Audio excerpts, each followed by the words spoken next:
एक और विषय जो काफी संवेदनशील है मगर उस पर बहुत चर्चा नहीं होती है, वह है अनौपचारिक रिश्ते जो इस सुंदर उम्र में होते हैं, जिसमें हम हैं। अपने बारे में थोड़ी अच्छी बातें कहनी थी। आजकल लोग शारीरिक संबंध बनाते हैं, लेकिन इन रिश्तों में ज्यादा भावनाएं नहीं होती। हम इस विषय पर आपकी राय जानना चाहते हैं। अगर लोग अपनी मर्जी से ऐसे रिश्ते बनाते हैं तो क्या ये सही है या ये क्या है? क्या मैं एक चुटकुला सुना सकता हूँ? बिल्कुल, मुझे चुटकुले पसंद हैं। एक मिसेस भाटिया थी। कोई भाटिया तो नहीं है? मैं नाम बदल सकता हूँ। एक मिसेस भाटिया थी जिनकी शादी की 50वीं वर्षगांठ थी। वर्षगांठ मनाने के बाद अगले दिन उन्होंने तलाक की अर्जी दे दी। जज ने तलाक की अर्जी देखी। वो एक अच्छी पारिवारिक मित्र भी थी, तो उसने उन्हें बुलाकर पूछा, आप अपने पति को तलाक क्यों देना चाहती हैं? वो इतना प्यारा आदमी है। आप उसे तलाक क्यों देना चाहती हैं? आप किस आधार पर उसे तलाक दे रही हैं? वो बोली, वो मेरे साथ वफादार नहीं रहे, वो मुझे धोखा देते रहे हैं। आप इस नतीजे पर कैसे पहुंची? आपने कल ही शादी की 50वीं वर्षगांठ मनाई थी। कल तक तो आप ठीक थी, फिर क्या हो गया? मुझे बीते दिनों की बहुत याद आ रही थी, तो मैंने फोटो एल्बम पलटना शुरू किया। फिर मैंने देखा कि मेरे 5 बच्चों में कोई भी उनके जैसा नहीं दिखता।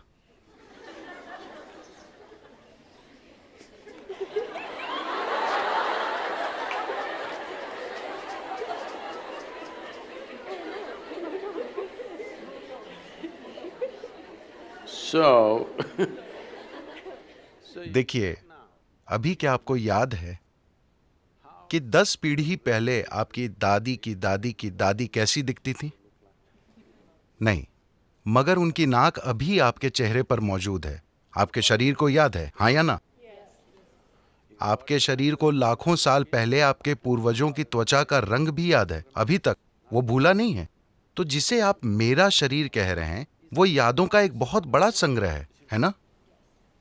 आपके दिमाग में मौजूद यादाश्त बहुत कम है। आपके शरीर में मौजूद यादाश्त, उसमें क्रमिक विकास की यादें हैं, जेनेटिक यादें हैं, कर्म की यादें हैं, व्यक्त और अव्यक्त स्तर की यादें हैं, ढेर सारी यादें हैं। आपको लगता है कि अभी आपको चलना आता है, लेकिन ऐसा सिर्फ इसलिए है क्योंकि आपके शरीर ने वो यादाश्त बनाई है। अगर आपका शरीर उसे भूल जाए तो आप चल नहीं पाएंगे। इतनी यादें, आप जो छोटी से छोटी चीज करते हैं, आप जानते हैं कि क्या खाना है क्या नहीं खाना है, उसे मुंह में डालना है कान में नहीं। ये सुनने में अजीब लगता है, लेकिन आप यादों के कारण ही जानते हैं। तो आपका शरीर ढेर सारी यादों का भंडार है और वो हर समय यादें इकट्ठी करते रहता है। अगर आप यहां से यहां तक चलें तो 50 अलग अलग तरह की हल्की महकें होंगी। हो सकता है कि आप उस पर ध्यान न दें, मगर शरीर उसे इकट्ठा भी करता है और पहचानता भी है। वो लगातार पहचानता रहता है, इसलिए आप जानते हैं कि सुगंध क्या है, दुर्गंध क्या है, ये इसकी गंध है। आप आवाज, गंध वगैरह के अलग अलग पहलुओं को पहचानते हैं, क्योंकि ये प्रक्रिया लगातार चलती रहती है। तो इस शारीरिक यादाश्त को इस संस्कृति में पारंपरिक तौर पर हम ऋणानुबंध कहते हैं। वो शारीरिक यादाश्त जो आप बनाते हैं। आप जागरूकता के साथ अपनी शारीरिक यादाश्त बना सकते हैं या बस ढेर सारी यादाश्त अंदर लेकर ढेर सारी शारीरिक उलझन से गुजर सकते हैं।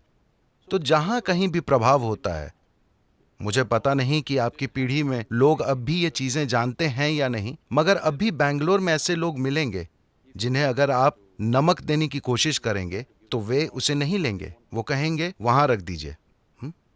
अगर आप उन्हें तिल देने की कोशिश करें तो वो कहेंगे उसे वहां रख दीजिए, क्योंकि उन्होंने कई पदार्थों की पहचान कर ली है जो आसानी से आपकी यादाश्त को लेकर मुझ तक पहुंचा सकते हैं अगर मैं वो चीज ले लूं। मुझे वो यादाश्त नहीं चाहिए। यही वजह है कि आमतौर पर इस संस्कृति में एक दूसरे को छूना, हाथ मिलाना, ऐसी चीजों से परहेज किया जाता है। हम अपनी ही दोनों हथेलियां मिलाकर नमस्कार करते हैं, क्योंकि हम यादाश्त नहीं इकट्ठी करना चाहते।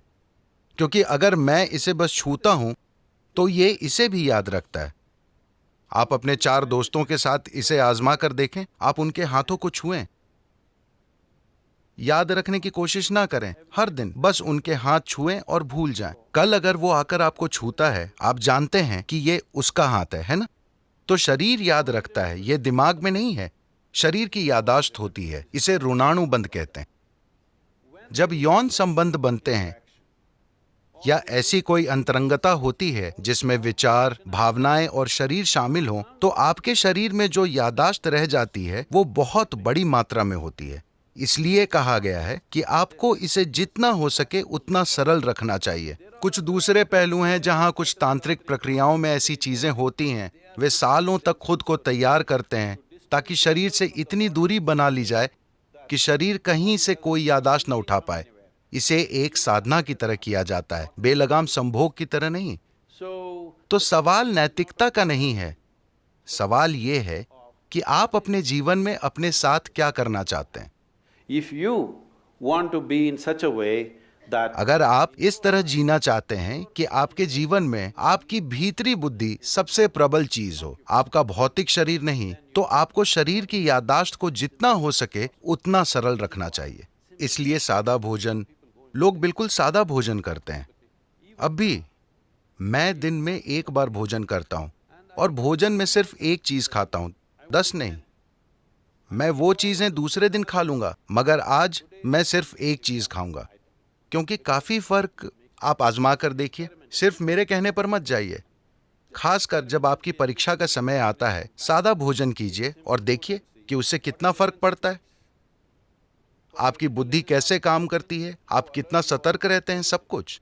तो आप खुद को क्या बनाना चाहते हैं? आप खुद को एक सेक्सुअल सुपरनोवा बनाना चाहते हैं या or no I'm saying कुछ लोगों का ऐसा इरादा हो सकता है, ये उनके ऊपर है, मगर आप अपने जीवन के साथ क्या करना चाहते हैं ये आपको तय करना होगा।